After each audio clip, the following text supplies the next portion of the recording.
வணக்கம் மக்களே! நீங்க பார்க்குறீங்கல்ல ஒரு இயற்கையான சூழல். இது வந்து மதுரை டிஸ்ட்ரிக்ட்ல மேலக்கால் அப்படிங்கிற இடத்துல தான் இருக்கு. இது ஒரு பிரிட்ஜ். இது எது மேல கட்டப்பட்டிருக்குன்னா, வைகை ரிவர் மேல தான் கட்டப்பட்டிருக்கு. இந்த சம்மருக்கு வைகையில நல்லா தண்ணி போச்சு.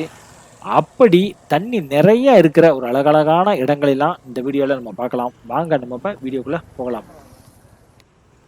மதுரை சிட்டியிலிருந்து அப்படியே டிராவல் பண்ணிட்டே வந்தோம்னா, ஒரு 40 கிலோமீட்டர் தூரத்துல அணைப்பட்டி அப்படின்னு ஒரு சூப்பரான ஒரு வில்லேஜ் இருக்கு.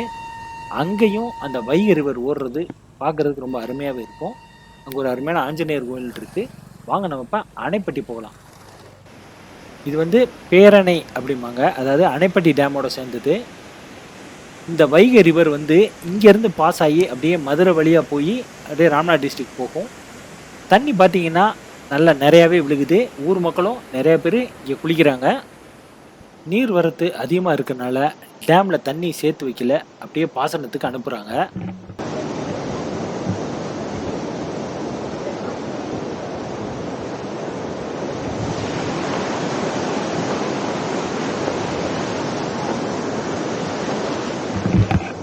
பாசனத்துக்காக தேனி டிஸ்ட்ரிக்ட்ல இருக்க ஆண்டிப்பட்டியில இருக்க வைகை டேம்ல இருந்து திறந்து விடப்பட்ட இந்த தண்ணி வந்து இப்படியே மதுரை வழியா டிராவல் பண்ணி ராமநாதபுரம் வரைக்கும் போகுது.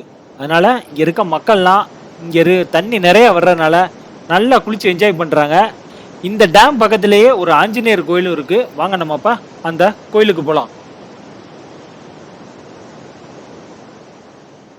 இதுதான் அந்த அணைப்பட்டி ஆஞ்சநேயர் கோயில். நீங்க பாக்குறீங்கல்ல, இந்த இடம் வந்து அந்த கோயிலுக்கு பின்னாடி இருக்க ஒரு சூப்பரான இடம். மரம்லாம் நிறைஞ்சு ரொம்ப சூப்பரா இருக்கும் அந்த சூழலே. இதுதான் அந்த கோயிலு. நிறைய பேர் 4 டூலர்லாம் வந்து நல்லா என்ஜாய் பண்ணுறாங்க. இதை ஒட்டியே அந்த வைகை ரிவர் போகும். இந்த கோயில் எதுக்கு விசேஷம்னா, அந்த தீட்டெல்லாம் கழிப்பாங்கல்ல, அதுக்கு விசேஷம். அதனால் நிறையா துணிகள்லாம் நீங்கள் ஆற்றுல பார்க்கலாம்.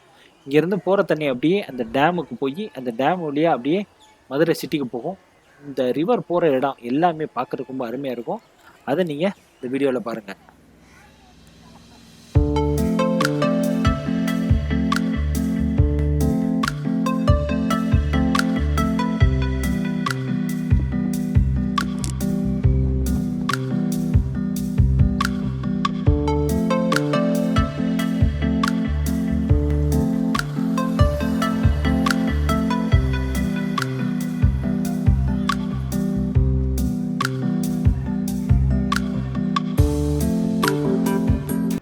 இந்த அணைப்பட்டி அணையில இருந்து இந்த ஆறானது அப்படியே டிராவல் பண்ணிட்டே 5 கிலோமீட்டர் அப்படியே டிராவல் பண்ணிட்டே ஒரு இடத்துக்கு வந்து சேருது. அந்த வந்து சேர்ந்த அந்த இடத்தோட பேர் தான் சித்தாதிபுரம். இந்த இடத்துல வைகையோட உருமாற்றமே வேற மாதிரி இருக்கு. ரொம்ப சூப்பராக இருக்கு. இந்த இடம் ஒரு 2 மாசத்துக்கு முன்னாடி எப்படி இருந்தது தெரியுமா? தண்ணி எதுவுமே இல்லாம இந்த இடம் இப்படிதான் இருந்துச்சு. ரொம்ப ட்ரையா இருந்தது. இப்போ இதே இடத்துல தண்ணி இருக்கும்போது எப்படி இருக்கு தெரியுமா?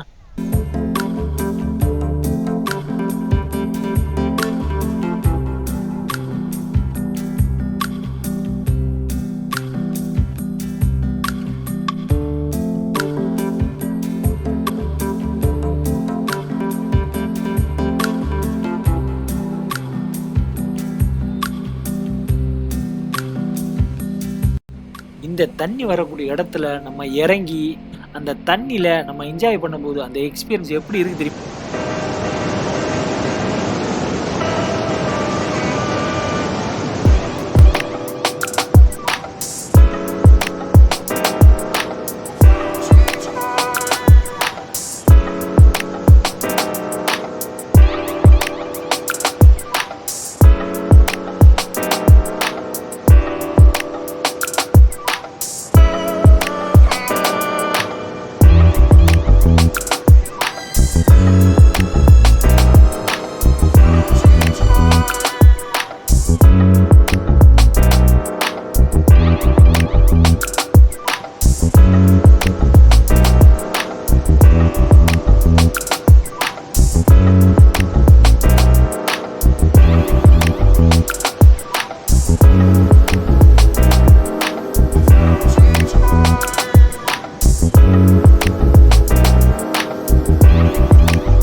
இந்த வைகை நதி ரொம்ப தூரம் டிராவல் பண்ண வேண்டியதாக இருக்கிறதுனால இந்த சித்தாதிபுரத்திலிருந்து அப்படியே கிளம்பி குருவித்துறை வழியா சோழவந்தானுக்கு போகுது.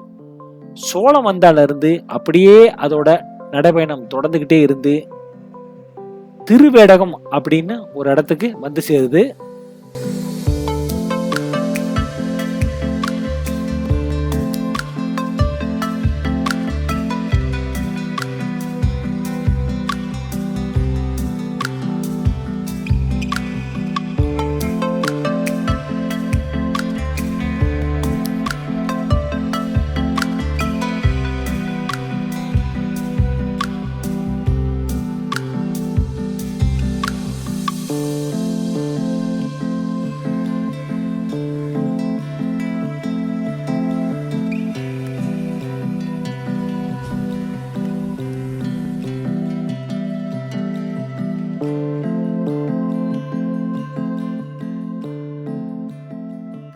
இதோட இந்த வீடியோ முடிச்சுக்கிறோம். இன்னொரு அழகான வீடியோல மறுபடியும் சந்திப்போம்.